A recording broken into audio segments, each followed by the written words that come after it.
You ever get that feeling when everything seems to be going fine, but something's just a little off? Like there's a crack in the foundation of your life that you can't quite see, but you know it's there, waiting to give way under you. That's how it was with me and Jennifer, my wife of 15 years. We weren't perfect, no couple is. But we had our routines, our inside jokes, our quiet moments where it felt like the world outside didn't matter as long as we were together. I'm 39, and I've spent most of my adult life with Jennifer. We met in college. She was the fun, outgoing girl everyone wanted to be around, and I was the quiet guy who somehow managed to catch her eye. I still don't know how I pulled that off, but we hit it off, and the rest is history. We got married a couple of years after graduation, bought a house in the suburbs, and settled into what I thought was a pretty damn good life. We have 2 kids, Ryan and Emily. Ryan's 13 and just starting to get interested in girls, which is terrifying and hilarious at the same time. Emily's 9, all attitude and sass, and I'm pretty sure she's going to take over the world someday. They're great kids, and I'm proud as hell to be their dad. Jennifer's always been a bit of a social butterfly. She's got a big group of friends, and she's the one who organizes the get-togethers, the dinner parties, the weekends away. I've never been much for that sort of thing. Too many people, too much noise. But I always went along because it made her happy. And seeing her happy was worth any amount of small talk and awkward conversations with people I barely knew. But lately, things started to feel different. There was a distance between us, a kind of coldness that I couldn't put my finger on. At first, I thought it was just the usual ups and downs that come with being together for so long. But as the weeks went by, that coldness turned into something more. It was like we were living in the same house but in different worlds. She started going out more, often with friends I didn't know or hadn't heard about before. "Just a girls' night," she'd say with a smile that didn't quite reach her eyes. And then she'd be gone, leaving me at home with the kids, feeling like an afterthought in my own marriage. I didn't want to be the paranoid husband who reads too much into things, so I kept my mouth shut and told myself I was being ridiculous. But the signs were there, even if I didn't want to see them. She was on her phone a lot more, always smiling at something or someone on the screen, but she'd lock it the moment I walked into the room. Our sex life, which had never been an issue before, started to dwindle until it was almost non-existent. When we did have sex, it felt like she was going through the motions, like she was somewhere else entirely. I'd ask her about it, try to talk to her, but she'd always brush me off. "I'm just tired," she'd say, or "Work's been stressful." And I wanted to believe her because the alternative was too painful to consider. But the doubts kept creeping in, no matter how hard I tried to push them away. Then there was the day I found the receipt. It was just lying on the kitchen counter, half covered by a pile of mail. I wouldn't have noticed it if it hadn't had her name on it. It was from some fancy lingerie store, definitely not the kind of place she usually shopped. I picked it up, confused, and looked at the date. She'd bought it on one of those nights she'd said she was out with the girls. I tried to ignore the gnawing feeling in my gut, tried to tell myself it was nothing. Maybe she was planning a surprise for me. But that didn't make sense. Not with the way things had been between us lately. Still, I shoved the receipt into my pocket and tried to forget about it, but I couldn't. The more I thought about it, the more the pieces didn't add up. The late nights, the secrecy, the coldness, it all pointed to something I didn't want to believe. But the doubt was there, growing like a cancer in the back of my mind, and it was only a matter of time before it consumed me. And that's where I was, teetering on the edge of something I didn't have a name for, when the bottom finally fell out of my world. It was a Saturday afternoon when everything came crashing down. Jennifer had told me earlier in the week that she'd be heading out of town for a work conference. The moment she said it, that old, familiar unease crept into my chest. The same bullshit excuse she'd used the last time she'd gone away. I wanted to believe her, but the cracks in our marriage had grown too wide to ignore. The doubts were no longer whispers in the back of my mind. They were screaming at me, demanding to be heard. I tried to act normal as she packed her bags, making small talk, asking her about the conference. She was distracted, barely making eye contact. Her responses curt and distant. She threw in a few dresses that I'd never seen before, along with a brand new set of lingerie, which I definitely hadn't bought for her. My stomach twisted, but I forced myself to stay calm. She had been keeping her distance for months now, and I was sick of it. Sick of pretending that everything was okay. When she left, kissing me on the cheek like I was some old friend she was saying goodbye to, I felt the knot of suspicion tighten into something more. After she walked out the door, I stood there for a long time just staring at the empty space she left behind. The house felt colder, emptier than ever. I had to know the truth. After dropping the kids off at my parents' place for the weekend, under the pretense of getting some time to sort things out at home, I headed back to the house, trying to figure out my next move. I knew where Jennifer was staying. She hadn't bothered to hide the hotel information. Maybe she thought I wouldn't suspect anything, that I was too blind or too trusting to put the pieces together. Well, she was wrong. That night, I decided to drive to the hotel. It was about an hour away, in one of those upscale places where businessmen and high-end clients stayed. My mind was racing the entire drive, my thoughts ping-ponging between dread and anger. I couldn't believe I was doing this, couldn't believe my life had come to this point. But I had to see for myself. I needed proof. When I got to the hotel, I parked my car around the back where I wouldn't be easily seen. I walked through the lobby trying to blend in with the other guests. The hotel was nice, too nice, and it pissed me off even more. I asked the receptionist for Jennifer's room number, pretending to be her husband arriving late. She bought it and gave me the floor number and room key without hesitation. As I rode the elevator up to the 8th floor, I could feel my heart pounding in my chest, the blood rushing in my ears. I didn't know what I was going to find behind that door, but every nerve in my body was telling me that it wasn't going to be good. The doors slid open, and I stepped out into the hallway, trying to keep my breathing steady. Room 834. I walked down the corridor, my footsteps echoing in the silence. When I reached the door, I stood there for a moment, my hand hovering over the handle. I could hear faint voices coming from inside, hers and a man's. My stomach turned. My blood boiled. I swiped the keycard and pushed the door open. The first thing I saw was Jennifer, lying on the bed, completely naked, her body tangled up with another man's. She gasped and scrambled to cover herself when she saw me, her eyes wide with shock. The guy she was with, a tall, muscular prick with a shaved head and a smug look on his face, sat up, glaring at me like I was the one who didn't belong there. "Who the fuck are you?" he demanded, his voice dripping with arrogance. I didn't answer. My entire body was trembling, not with fear, but with rage. My hands clenched into fists at my sides as I stared at the scene in front of me, the betrayal burning a hole through my chest. I couldn't think, couldn't process what I was seeing, only that I wanted to make this bastard pay for what he'd done. He stood up from the bed, completely naked and unashamed, and stepped toward me. I said, "Who the fuck are you?" I launched myself at him before the words were even out of his mouth. My fist connected with his jaw, sending him stumbling back against the wall. He wasn't expecting that. Wasn't expecting me to fight back. Good. I wanted him to feel every ounce of the pain I was feeling. I wanted him to bleed. The room exploded into chaos. Jennifer was screaming, yelling at us to stop, but I didn't care. All I could see was red. All I could feel was the rage coursing through me like a wildfire. I tackled the guy to the ground, throwing punch after punch at his face, his ribs, anywhere I could reach. He tried to fight back, but I had the upper hand. I was fueled by something far stronger than anything he could muster. I landed another blow to his jaw, and I felt something crack beneath my knuckles. His face was a mess of blood and bruises now, his eyes wide with panic. I didn't let up. I couldn't. Every punch was a release, every strike a way to vent the anger that had been building up inside me for months. Finally, he managed to shove me off him, scrambling to his feet and stumbling toward the door. "You're fucking crazy, man!" he shouted, blood dripping from his mouth. "You're fucking insane!"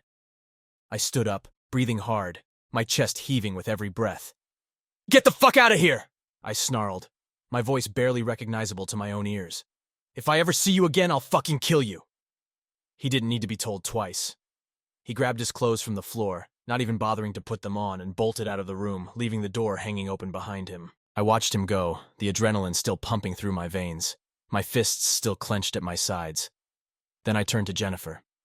She was sitting on the bed, clutching the sheets to her chest, her eyes wide with fear.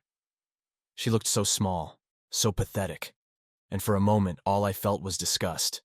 This was the woman I'd married, The woman I'd loved for 15 years. And she'd thrown it all away for what? For some cheap fuck in a hotel room? What the hell is wrong with you? I spat, my voice shaking with anger. She didn't say anything, just sat there staring at me with those wide, tear-filled eyes. She looked like she was about to say something, to try and explain herself. But I didn't give her the chance. Don't you fucking dare try to talk your way out of this, I warned her, taking a step closer to the bed. You think I'm an idiot? You think I didn't know something was going on? Jake, please, she whispered, her voice trembling. I'm so sorry. It's not what you think. Bullshit! I shouted, my voice echoing off the walls. You think I'm stupid? I saw you! I fucking saw everything! How could you do this to me? How could you do this to our family? Tears were streaming down her face now, but I didn't care. I didn't care about her tears or her pathetic excuses. All I cared about was the fact that she'd betrayed me in the worst possible way. That she'd taken everything we'd built together and thrown it away like it meant nothing. I didn't mean for this to happen, she sobbed, burying her face in her hands. I'm sorry, Jake. I'm so sorry. Sorry? I repeated, my voice cold and hard. You're sorry. That's all you have to say. She nodded, choking on her sobs. I never wanted to hurt you, I swear. Just what? I demanded. You just wanted to have a little fun? Just wanted to fuck some other guy behind my back? You're a fucking bitch, Jennifer. A lying, cheating bitch. She flinched at my words, but I didn't stop. I couldn't stop. The anger was too much, too overwhelming.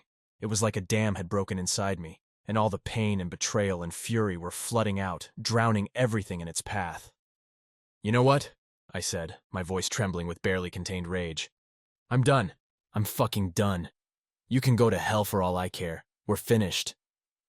I didn't wait for her response. I turned and walked out of the room, leaving her there, alone and crying on the bed.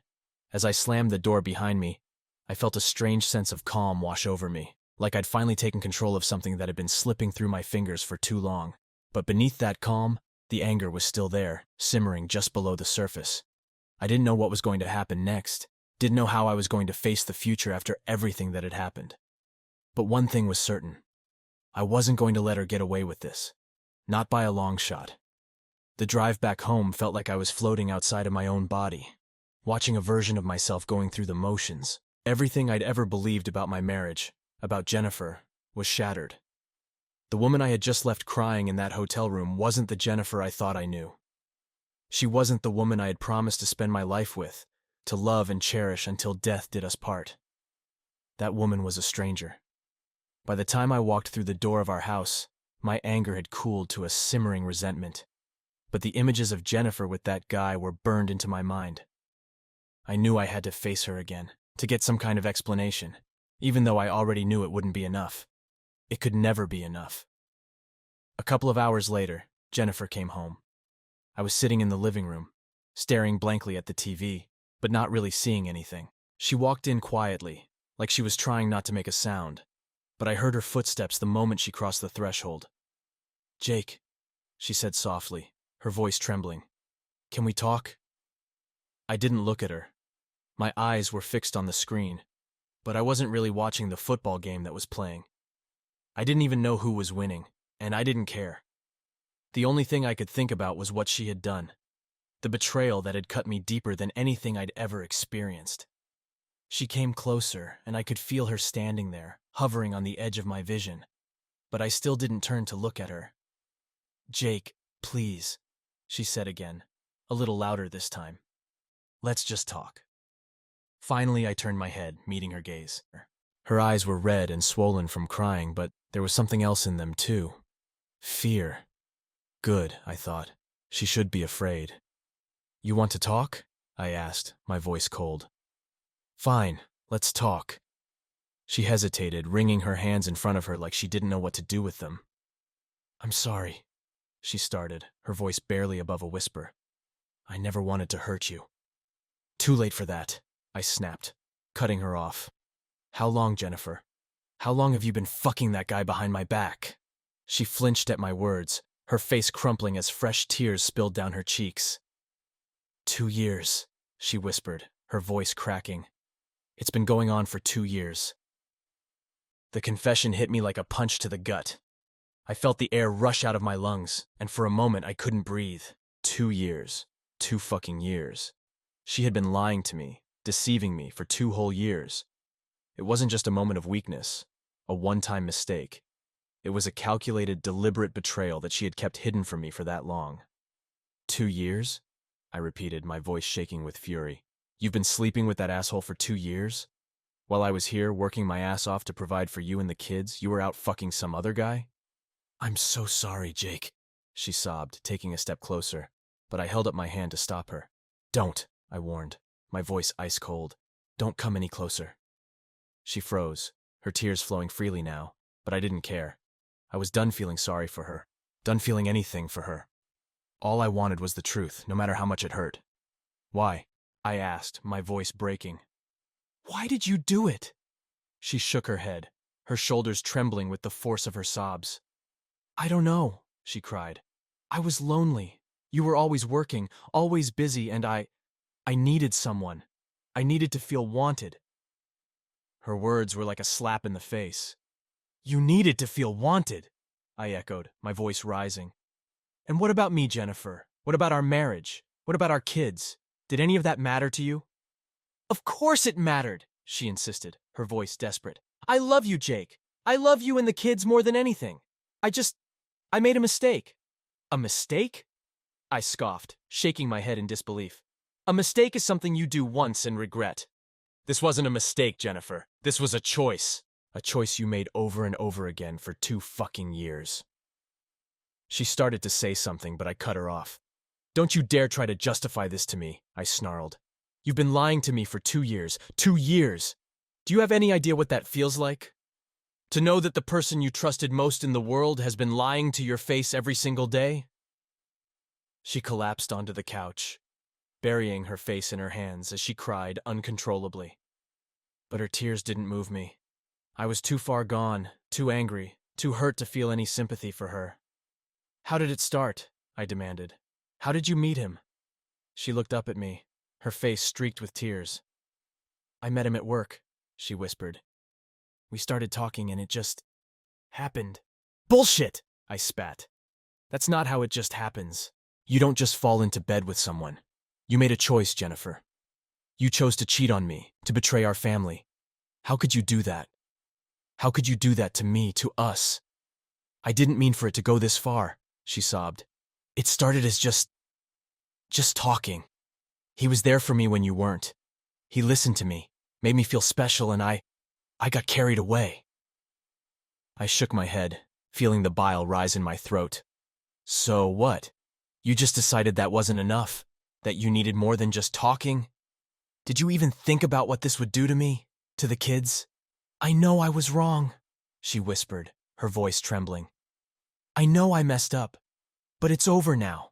I ended it before you found out. I was going to tell you, I swear, but I didn't know how. Over? I repeated, laughing bitterly. It's over. Do you think that makes any of this better? Do you think that erases what you did? She shook her head, her eyes pleading. No, I know it doesn't. But Jake, I want to fix this. I want to make things right between us. I'll do anything you want. Just please, don't leave me. Her words hung in the air, but they felt empty, meaningless. How could I ever trust her again? How could I ever look at her the same way after everything she'd done? She'd betrayed me in the worst possible way, and now she was begging for forgiveness, asking me to forget 2 years of lies and deception like it was nothing. I don't know if I can, I said, my voice barely more than a whisper. I don't know if I can forgive you for this. She let out a broken sob, collapsing back onto the couch as if the weight of my words had physically crushed her. Please, Jake, she begged. I love you. I need you. Don't throw everything we've built away. But it was already gone. Everything we'd built, everything I thought we had, it was all a lie, and no amount of begging or pleading could change that. I don't know what's going to happen, I told her, my voice devoid of emotion. But I know one thing. I'm not going to let you get away with this. And with that, I turned and walked out of the room, leaving her sobbing on the couch. I didn't know where I was going or what I was going to do, but I knew that I couldn't stay in that house, not with her, not after what she'd done. I needed space, Needed time to figure out what the hell I was going to do next. But one thing was clear. I couldn't just let this go. She had betrayed me, and she needed to pay for what she'd done. I wasn't going to be the fool who let his cheating wife off the hook. I was going to make her regret every single one of those 2 years. For the next few days, the house was steeped in a suffocating silence. Jennifer tried to reach out, to talk, but I wasn't ready to listen. Every time she came near me, I felt a surge of anger, a bitterness that wouldn't let me forget what she'd done. She kept asking if we could talk, asking if we could work things out. But every time I shut her down. I wasn't ready for that, not yet. But I wasn't going to just sit around and wallow in the pain either. Jennifer's betrayal had lit a fire inside me, and that fire was burning hotter with every passing hour. I needed to do something that would make her feel even a fraction of the hurt she'd caused me. And so, I started to plan. It began with small, petty acts of revenge, things that seemed insignificant on the surface but chipped away at the foundation of her comfort, her sense of security. I knew Jennifer thrived on control. She liked to be the one who organized everything, who knew where everything was, who made sure life ran smoothly. So I decided to unravel that control, thread by thread. I started by messing with her routines. Jennifer was meticulous about her morning rituals, her coffee, her skincare, the order in which she got dressed.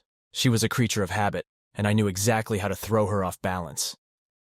One morning I woke up early, quietly slipping out of bed to sabotage her day. I replaced her favorite coffee beans with a cheap, bitter brand that she hated, then swapped her face cream with a generic drugstore version that I knew would irritate her sensitive skin. It was petty, sure, but it was also the first step in taking back some of the control she had stolen from me. When she came downstairs that morning, I was sitting at the kitchen table, pretending to read the paper. She moved through her routine like she always did. But I could see the little hints of frustration as she realized things weren't as they should be. The coffee tasted wrong, her skin felt off, and she was already late because I'd accidentally reset her alarm the night before. "What the hell, Jake?" she snapped as she rushed out the door, her voice tinged with irritation. "Did you mess with my stuff?" I didn't even look up from the paper. "I have no idea what you're talking about," I said calmly, taking a slow sip of my own coffee. She left in a huff, slamming the door behind her. I couldn't help the small, satisfied smile that tugged at the corners of my mouth. It wasn't much, but it was a start. Over the next few days, I continued my little acts of sabotage. I moved her keys to random places around the house, unplugged her phone charger, rearranged the contents of her closet so she couldn't find her clothes. Every time she got frustrated, every time she cursed under her breath, it was like a tiny victory for me. But that wasn't enough. The petty pranks were satisfying in their own way, but they didn't go far enough. I wanted to hurt her, to make her feel the same pain, the same humiliation that I'd felt, and I knew just how to do it. Jennifer had always been proud of her image, her appearance, her social standing, the way people perceived her. She was the perfect wife, the perfect mother, the perfect hostess. But underneath that polished exterior was a woman who had betrayed her husband, who had carried on an affair for 2 years without anyone suspecting a thing. I decided to strip away that facade, to expose the truth in a way that would leave her reeling. One evening, after she had gone to bed, I took her phone from the nightstand and scrolled through her contacts. I found the names of all her closest friends, the women she gossiped with over wine, the ones she confided in, the ones who thought she had the perfect life. I composed a message, something simple but devastating. "Thought you should know. Jennifer's been cheating on me for 2 years." I didn't send it right away. I just left the message open, saved as a draft, waiting for the perfect moment. I wanted her to see it, to know that I could destroy her carefully crafted image with the press of a button. I wanted her to feel the fear, the panic that would come with the realization that her secret was no longer safe. The next morning, I waited until she was in the shower, then casually placed her phone on the bathroom counter where she could easily see it.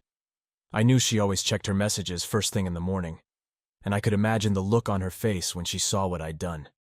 Sure enough, as she stepped out of the shower, I heard her gasp. She grabbed the phone, her eyes wide as she read the message. I could see the color drain from her face, the way her hands trembled as she stared at the screen. "Jake, what is this?" she asked, her voice barely above a whisper. I leaned against the doorframe, arms crossed over my chest, and gave her a cold, hard look. "You thought you could keep this from me forever?" I said, my voice low and dangerous. "You thought I wouldn't find out? You thought you could just keep on lying, keep on pretending like everything was fine." She looked up at me, her eyes filled with fear. "Please, Jake," she begged. "Don't do this. Don't tell them. I'll do anything."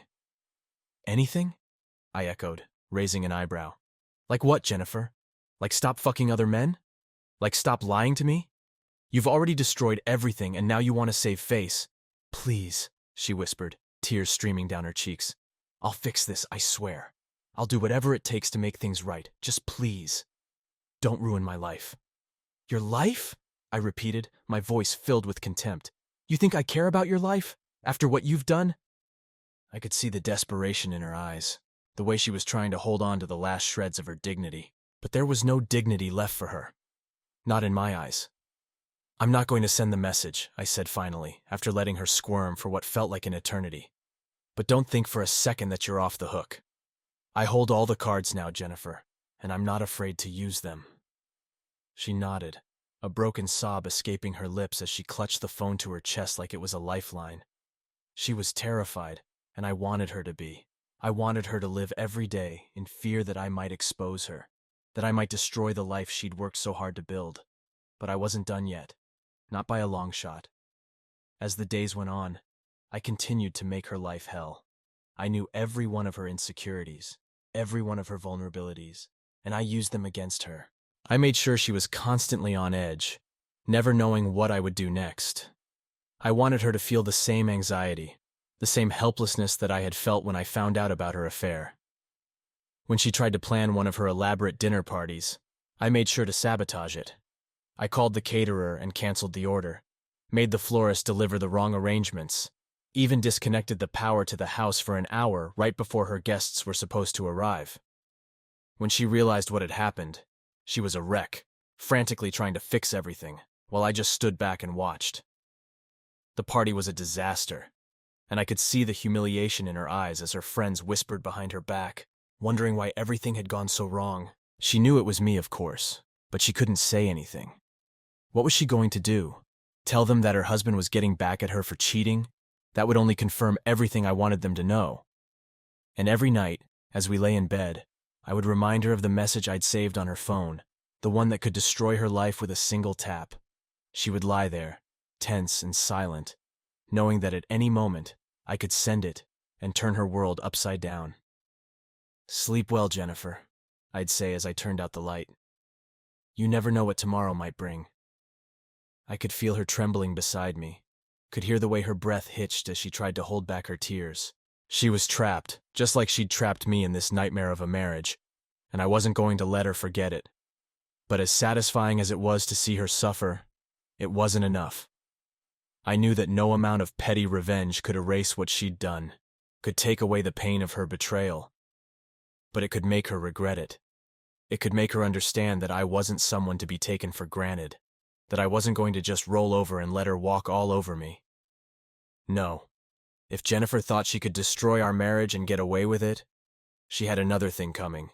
She'd lit the fuse, and now she was going to watch the explosion. After what had happened at the hotel, I couldn't get the image of that bastard out of my head, the smug look on his face, the way he thought he could waltz into my life and take what was mine without any consequences. It wasn't enough that I'd beaten the crap out of him that night. He had to pay for what he did in a way that he'd never forget. I knew who he was, of course. I'd done my homework in the days following my discovery of Jennifer's affair. His name was Derek, and he wasn't just some random guy. He was a married man with a family of his own, someone who had just as much to lose as I did. The knowledge that he had a wife and kids made my blood boil even more. He wasn't just a cheater. He was a hypocrite. A man who pretended to have it all while sneaking around behind his wife's back. The more I learned about Derek, the more I realized that hitting him physically had been a waste of energy. No. What I needed to do was destroy him where it hurt most. His life, his reputation, his sense of security. Revenge on Jennifer had been personal, intimate. This was going to be something else entirely. I was going to tear Derek's world apart, brick by brick, until there was nothing left for him to hold on to. I started by digging into his life. It wasn't hard. People like Derek always left trails. Social media was a goldmine. Posts about his perfect family, his successful career, the vacations they took, the life he pretended to live. But it didn't take long to find the cracks. I found out where he worked, who his colleagues were, what projects he was working on. I even found out where his kids went to school, though I stopped myself from involving them. This was between Derek and me, not his innocent children. I compiled all the evidence I had. Screenshots of text messages between him and Jennifer, pictures from the hotel's security cameras showing them together, copies of their emails. I wanted to be thorough, to leave no room for doubt about what he'd done. The first step was to hit him where it hurt the most, his job. Derek was a mid-level manager at a fairly large company, the kind of guy who spent his days barking orders at people and kissing up to his bosses. He was climbing the corporate ladder, and from what I could tell, he was close to a big promotion. But I knew that a scandal like this would ruin any chance of that happening. I drafted an anonymous email to his HR department, attaching the evidence I'd gathered. I kept it short and to the point. To whom it may concern, I think you should know that one of your managers, Derek last name, has been engaging in an extramarital affair with my wife. Attached are the relevant documents, including messages and photos, proving this. I'm sure you'll agree that someone in his position should be held to a higher standard of conduct. I leave it to your discretion how to handle this situation, but I thought you should be aware. I sent the email from a throwaway account, knowing that it would be nearly impossible to trace back to me. Then I sat back and waited. It didn't take long for the fallout to begin. A few days later, I received a message from one of my contacts in Derek's company, someone I'd reached out to under the guise of networking for a potential business partnership. They confirmed what I had hoped to hear. Derek had been called into HR for a serious conversation. Word around the office was that his promotion was off the table, and there were whispers that his job might be on the line, depending on how the higher-ups decided to handle the situation. But that was only the beginning. Next, I focused on Derek's personal life. His wife, Claire, was a stay-at-home mom who seemed to be as oblivious to his cheating as I had been to Jennifer's. They lived in a nice house in a nice neighborhood, with the kind of life that looked perfect from the outside. I couldn't let that continue. I printed out every piece of evidence I had and mailed it to Claire, making sure it was delivered to her directly when Derek wasn't home. I didn't include a note, just the cold, hard truth in black and white. I wanted her to know exactly who she was married to feel the same shock and betrayal that I had felt. It didn't take long for the fallout from that to hit either. A few days later, I got word through mutual contacts that Claire had confronted Derek, throwing him out of the house and threatening divorce. She was devastated, blindsided by the revelation that her husband had been cheating on her for 2 years. Derek had tried to deny it at first, but the evidence was overwhelming. There was no way out for him, and he knew it. But I wasn't done yet. The final step was to ruin his social standing. Derek was one of those guys who thrived on his reputation, who needed people to think he was the golden boy, the perfect husband and father. So I made sure everyone knew the truth. I created a fake social media account and began posting everything I had on him. I tagged his colleagues, his neighbors, his friends, anyone who mattered in his life. I posted the text messages, the photos, even the hotel security footage. I didn't hold back. I wanted everyone to see Derek for what he really was, a liar, a cheat, a fraud. The response was immediate. People were horrified, disgusted. The comments poured in, calling him every name in the book, condemning him for his actions. He was unfriended, blocked, ostracized by the very people who had once admired him. His perfect life, his perfect image, was shattered. I sat back and watched as his world crumbled around him, satisfied that I had done what needed to be done. Derek had taken something from me, something that I could never get back. But I had taken everything from him. His career, his marriage, his reputation. Everything he had built was gone, turned to ash in the span of a few days. It wasn't just about revenge, though that was a big part of it. It was about taking control, about making sure that Derek and everyone else knew that I wasn't someone to be messed with. He had thought he could walk into my life and take what was mine without any consequences. He had been wrong, dead wrong. As the dust settled, I felt a sense of closure. Derek was out of my life, and he would never forget what he'd done. He would live every day knowing that he had lost everything because he had crossed the wrong man. And Jennifer, well, she had her own hell to live in now. The message I had saved on her phone was still there. A constant reminder that I could ruin her life just as easily as I had ruined Derek's. But for now, I was done. I had taken my revenge, and it was time to figure out what came next. I knew the moment would come when I'd have to confront Jennifer one last time. After everything that had happened, after all the revenge, the sleepless nights, and the endless anger, I knew there was only one thing left to do. End it. Our marriage, our life together, it was all over. There was no salvaging the wreckage she had left behind. All that was left was to make it official. So, I filed for divorce. I didn't tell Jennifer. I wanted it to be a surprise, a final blow that would leave no doubt in her mind that this was the end.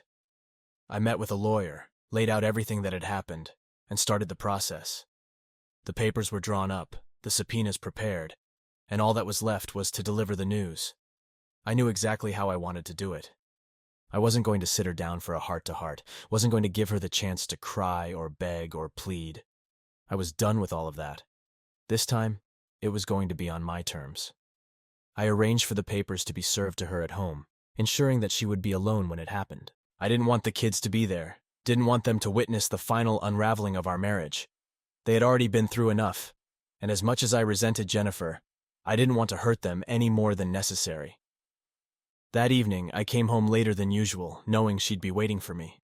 The house was eerily quiet when I walked in, the only sound the ticking of the clock in the hallway.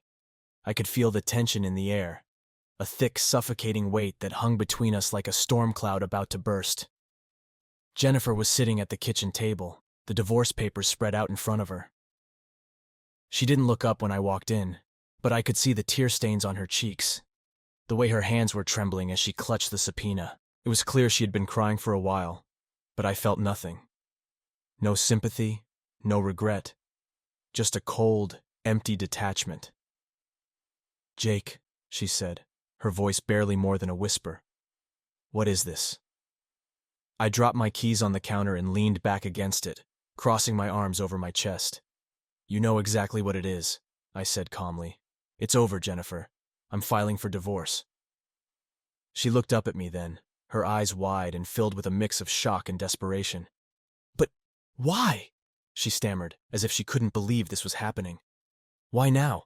I thought we were trying to work things out." I couldn't help the bitter laugh that escaped my lips. "Work things out? Are you serious? There's nothing left to work out, Jennifer. You destroyed everything. And now I'm just making it official." She shook her head, her tears starting to flow again as she stared down at the papers. "Please, Jake," she pleaded. "We can still fix this. I'll do anything. We can go to counseling. There's nothing to fix," I interrupted, my voice cold and firm. "You had 2 years to think about our marriage, 2 years to decide what you wanted, and you chose to betray me. Over and over again. There's no coming back from that." She started to say something, but I cut her off. "You know what the worst part is? It's not even the cheating. It's the lying.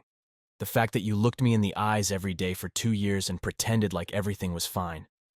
You let me live in this fantasy world where I thought we were happy, where I thought we had something real. But it was all a lie," Jennifer sobbed, burying her face in her hands. "I'm so sorry, Jake," she cried. "I never meant to hurt you. I was so stupid, so selfish. But I love you. I swear I do. Please don't do this. Please don't leave me." I felt a flicker of pity in my chest, but I quickly crushed it. This was the same woman who had been pleading for forgiveness in that hotel room. The same woman who had promised she'd change. But she hadn't changed. She never would. "This isn't about love anymore," I said, my voice devoid of emotion. "It's about respect, and you lost mine a long time ago." She looked up at me, her eyes red and swollen from crying. "But what about the kids? What about our family? We can't just throw it all away." "The kids will be fine," I replied, my voice steady. "We'll figure out a way to co-parent, to make sure they're taken care of. But this marriage? It's over, Jennifer. There's no going back." She stared at me, her face crumpling as she realized the finality of my words. "So that's it?" she whispered. "You're just done with me?" I nodded, feeling the weight of the decision settle over me like a heavy cloak. "Yeah, Jennifer. I'm done." She sobbed, the sound raw and broken. and I knew this was it. The moment when everything we had built together finally crumbled to dust. I wanted to feel something, anything, but there was nothing left inside me but a cold emptiness. I had made my choice, and now there was no turning back. "I'll be staying at a friend's place for a while," I said, pushing off the counter and heading toward the door. "You'll hear from my lawyer in a few days about the next steps." "Jake, please," she begged one last time, her voice trembling with desperation. "Don't leave like this. Don't just walk away." But I didn't stop. I couldn't. If I stayed any longer, I knew I'd start to doubt myself, start to question whether this was the right thing to do. But deep down, I knew it was. This was the only way forward. As I stepped out of the house, the cool evening air hit me like a slap in the face, but it felt strangely refreshing, like the first breath after being submerged underwater for too long. I didn't look back as I walked to my car, didn't allow myself to think about the life I was leaving behind. There was nothing left for me in that house. Nothing but pain and betrayal. I drove away, the road stretching out before me like a long, dark tunnel. I didn't know what the future held, didn't know where I was going or how I was going to rebuild my life. But for the first time in months, I felt like I was in control again. The anger that had consumed me for so long was starting to fade, replaced by a quiet determination to move on, to start over. This wasn't the ending I had imagined for my marriage, but it was the ending I needed. And now, it was time to figure out what came next.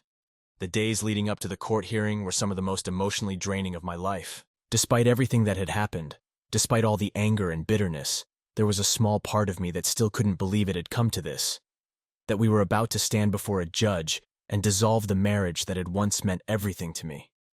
I'd been staying at a friend's place since I served Jennifer the divorce papers.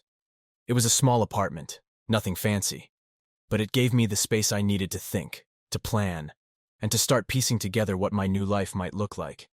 The kids had stayed with Jennifer. I hadn't wanted to disrupt their lives any more than necessary. Despite my resentment toward her, I knew she was a good mother. Whatever had happened between us, our kids deserved stability, and I wasn't about to take that away from them. The court date finally arrived, and I found myself sitting in a small, stuffy courtroom, waiting for the judge to call our case. Jennifer sat a few rows away, her lawyer beside her, both of them flipping through papers and whispering to each other. I couldn't bring myself to look at her directly, couldn't face the reality of what we were about to do. I kept my eyes fixed on the floor, my mind racing with 1,000 thoughts, none of them comforting. When our case was called, we both stood and walked to the front of the courtroom, taking our places before the judge. I could feel Jennifer's presence beside me, a strange mix of familiarity and distance that made my chest tighten. This was the woman I had once loved more than anything in the world, and now we were standing on opposite sides, about to end it all. The judge was a stern-looking man in his 60s, his expression unreadable as he reviewed the papers in front of him. "Mr. and Mrs. Last Name," he began, his voice firm and professional. "I understand you've reached an agreement regarding the terms of your divorce." Our lawyers nodded, and mine, a no-nonsense woman named Karen who had seen her fair share of messy divorces, spoke up. "Yes, Your Honor. The division of assets has been agreed upon, and the custody arrangement for the children has been finalized." The judge looked over at me, then at Jennifer. "And you both agree to these terms?" Jennifer nodded first, her voice barely above a whisper. "Yes, Your Honor." I hesitated for a moment, the weight of the situation pressing down on me. But I knew there was no other option. This was the path we had chosen, and there was no turning back now. "Yes, Your Honor," I said, my voice steady. The judge nodded and glanced down at the custody agreement. "According to this, the children will remain with their mother, and Mr. Last Name will have visitation rights every other weekend, as well as alternating holidays. Is that correct?" "Yes, Your Honor," Karen replied. The judge turned to me again. "Mr. Last Name, do you have any objections to this arrangement?" It was a loaded question, one that forced me to confront the reality of the situation. I could have fought for more time with the kids, could have tried to take them away from Jennifer. But deep down, I knew that wasn't what was best for them. They needed stability. They needed their mother. And as much as it hurt to admit, I wasn't in the right place to provide that for them right now. "No objections, Your Honor," I said quietly, my voice tinged with resignation. The judge nodded, satisfied. Very well, the court will approve the custody arrangement as outlined. He paused for a moment, his gaze shifting between Jennifer and me. I understand this is a difficult time for both of you, but I hope you will remember that your children's well-being must remain your top priority. I encourage you to work together to provide them with the love and support they need during this transition. Jennifer nodded, her eyes downcast, and I did the same. The judge's words were well-meaning, but they felt like salt in an open wound. Working together wasn't something I could even imagine right now, not with the bitterness still so fresh in my mind. But for the sake of Ryan and Emily, I knew I had to try. With that, the judge signed the papers, and just like that, our marriage was officially over. The gavel came down with a resounding thud, and the judge dismissed us with a curt nod. It was surreal how quickly it all ended. 15 years of marriage reduced to a few signatures and a rubber stamp. As we walked out of the courtroom, Jennifer hesitated, lingering near the door, as if she wanted to say something. I noticed her expression, an odd mix of sorrow and resignation. Maybe she was waiting for me to say something, to offer some kind of closure. But I had nothing left to give her. We were done, and no words could change that. I'll see you around, she finally said, her voice barely audible. Yeah, I replied, not meeting her eyes. Take care of the kids. She nodded, a tear slipping down her cheek as she turned and walked away, her footsteps echoing in the empty hallway. I watched her go, feeling a strange emptiness settle over me, a hollow ache where something once vibrant had been. This was it, the end of our story, and as much as I had fought for this, as much as I had wanted to be free of her, the finality of it all left me feeling strangely adrift. I stood there for a moment, trying to gather my thoughts, trying to process the fact that my life had just irrevocably changed.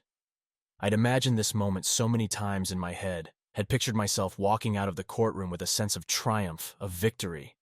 But now that it was here, all I felt was a deep, abiding sadness. Karen placed a hand on my shoulder, offering a small, sympathetic smile. It's going to be okay, she said, her voice gentle. You did the right thing. I nodded, though the words felt hollow. I knew she was right, but it didn't make it any easier. The right thing was often the hardest thing, and this was no exception.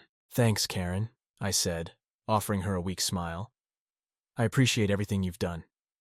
She nodded, giving my shoulder a reassuring squeeze before turning to leave. I watched her go, then took a deep breath, trying to steady myself.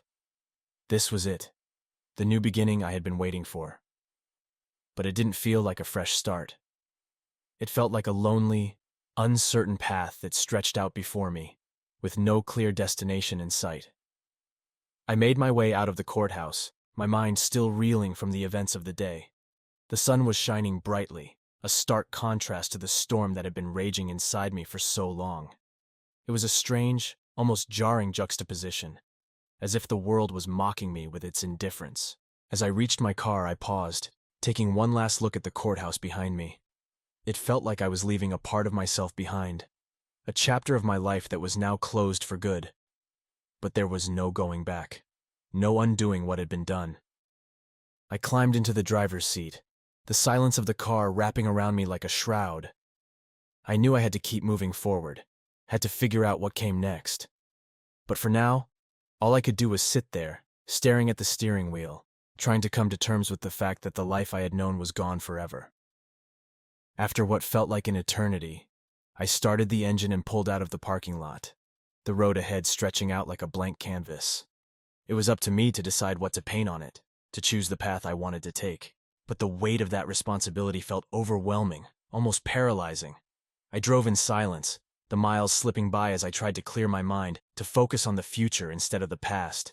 But it was hard, harder than I had anticipated. Every memory, every moment of our life together kept flooding back, each one a reminder of what had been lost. But as I drove, something else started to creep in, a sense of resolve, of determination. I had survived the worst of it, had made it through the storm, and now it was time to rebuild. I wasn't going to let this define me, wasn't going to let the past dictate my future. I didn't know what that future would look like, didn't know where this new path would lead. But I knew one thing for sure. I wasn't going to walk it alone.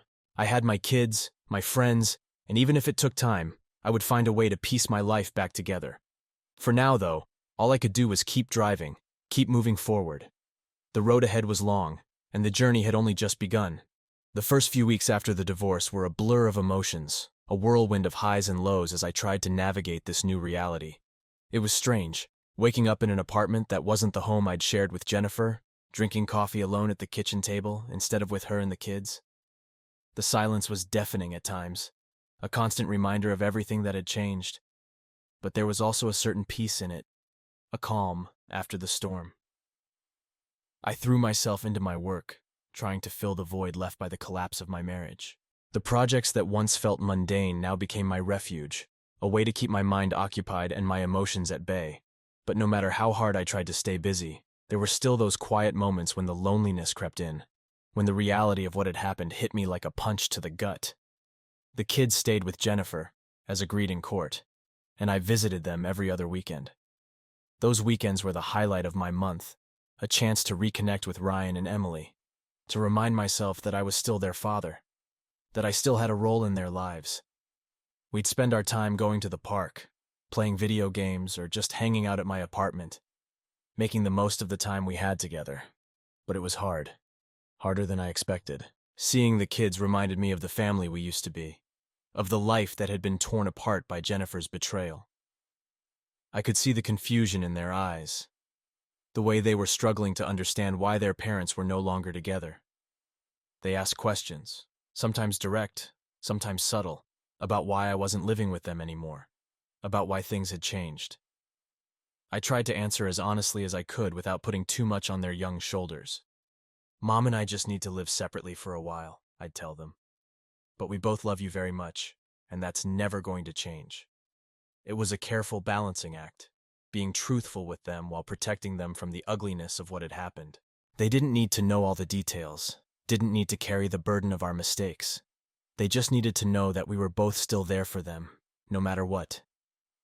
As time went on, I began to settle into this new life. The pain of the divorce slowly began to fade, replaced by a cautious optimism about the future. I started to rediscover old hobbies, things I had neglected during the marriage, reading, running, even picking up the guitar again. These small acts of reclaiming myself, of finding joy in things that had nothing to do with Jennifer, were the first steps toward healing.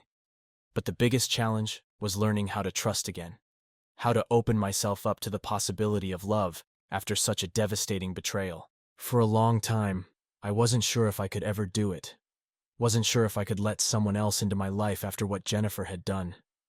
The walls I'd built around myself were high and thick, and it felt safer to keep them that way, to protect myself from the risk of getting hurt again. Then, one day, everything changed. I was at the grocery store, doing my usual Saturday morning shopping, when I bumped into someone I hadn't seen in years. Megan, an old friend from college. We had lost touch after graduation, both of us getting swept up in our own lives. But seeing her again felt like a breath of fresh air, like reconnecting with a piece of my past that had been buried under the weight of the last few years. We ended up grabbing coffee together, catching up on everything that had happened since we last saw each other. Megan had gone through her own struggles. She'd recently gone through a divorce as well, and we bonded over the shared experience of trying to rebuild our lives from the ground up. There was something comforting in talking to someone who understood what I was going through, who didn't judge or offer empty platitudes, but simply listened and shared her own story. That coffee turned into dinner a few days later, and before I knew it, Megan and I were spending more and more time together. It wasn't a whirlwind romance, wasn't the kind of passionate affair that you see in movies. It was something quieter, gentler. Two people who had been hurt learning how to trust again, how to let someone else in. Megan and I didn't rush into anything. We both had scars, both had kids who needed us, and we knew that taking things slow was the only way to build something real. But as the months went by, I found myself looking forward to our time together, feeling something I hadn't felt in a long time, a sense of hope. It was strange, falling in love again, strange and wonderful. Megan was different from Jennifer in so many ways. She was grounded, thoughtful, someone who knew the value of honesty and communication. There were no games, no secrets between us. We talked openly about our fears, our pasts, our hopes for the future, for the week. And in those conversations, I found a sense of peace that had been missing from my life for so long. But it wasn't just about Megan. It was about me, too. About learning how to forgive myself, how to move on from the anger and bitterness that had consumed me for so long. I had spent so much time being angry at Jennifer, at Derek, at the world for what had happened. But now, I was starting to realize that holding on to that anger wasn't helping me. It was just keeping me trapped in the past. So I started to let go. Not all at once. Letting go is never that simple. But piece by piece, day by day. I forgave Jennifer, not because she deserved it, but because I needed to free myself from the weight of her betrayal. I forgave Derek, because hating him was only hurting me. And most importantly, I forgave myself for all the things I thought I should have done differently, for not seeing the signs, for not being able to save our marriage. It was a long process, and there were setbacks along the way. But with Megan by my side, I started to believe that maybe, just maybe, there was a future worth fighting for. A future where I wasn't defined by what had happened to me, but by how I chose to move forward. The kids were a big part of that future, too. My relationship with Ryan and Emily grew stronger as we navigated this new reality together. They were resilient, adapting to the changes with a grace that I admired more than I could put into words. We made new memories, created new traditions, and slowly but surely, we found our way back to a place of happiness. There were still challenges, of course. Co-parenting with Jennifer wasn't always easy, and there were moments when old wounds threatened to reopen. But I learned to focus on what mattered, on the kids, on the life I was building, on the love I had found with Megan. The past was just that, the past. It had shaped me, but it didn't have to define me. As the first anniversary of the divorce approached, I found myself reflecting on how far I had come. A year ago, I was drowning in anger, lost in the pain of betrayal. But now, I was standing on solid ground, looking ahead with a sense of optimism I hadn't felt in years. Megan and I took the kids on a trip to the mountains to mark the occasion, a chance to get away from everything and just enjoy each other's company. As we hiked through the forest, the kids laughing and running ahead, I felt a deep sense of contentment settle over me. This was what life was supposed to be, full of love, laughter, and the promise of new beginnings. That night, as we sat around the campfire, roasting marshmallows and telling stories, Megan reached over and took my hand. "You've come a long way, Jake," she said softly, her eyes reflecting the flickering flames. "I'm proud of you." I squeezed her hand, feeling a lump form in my throat. "I couldn't have done it without you," I replied, my voice thick with emotion. She smiled, leaning her head on my shoulder as we watched the kids play in the firelight. "We're just getting started," she said, her voice filled with warmth and hope, and she was right. This was just the beginning of a new chapter. A chapter where I was no longer defined by the pain of the past, but by the love and strength I had found in the present. It wasn't the life I had planned, but it was a life I was proud of, a life worth living. As I sat there, surrounded by the people I loved, I realized that the road I had traveled, as difficult as it had been, had led me to this moment. And for the first time in a long time, I was at peace. The journey wasn't over. There would be more challenges, more ups and downs. But I knew I was ready for whatever came next, because I had learned that no matter how dark things seemed, there was always a way forward, always a chance to start again. And that's exactly what I was going to do. One step at a time, one day at a time, I was going to keep moving forward, toward a future filled with love, with hope, and with the promise of new beginnings.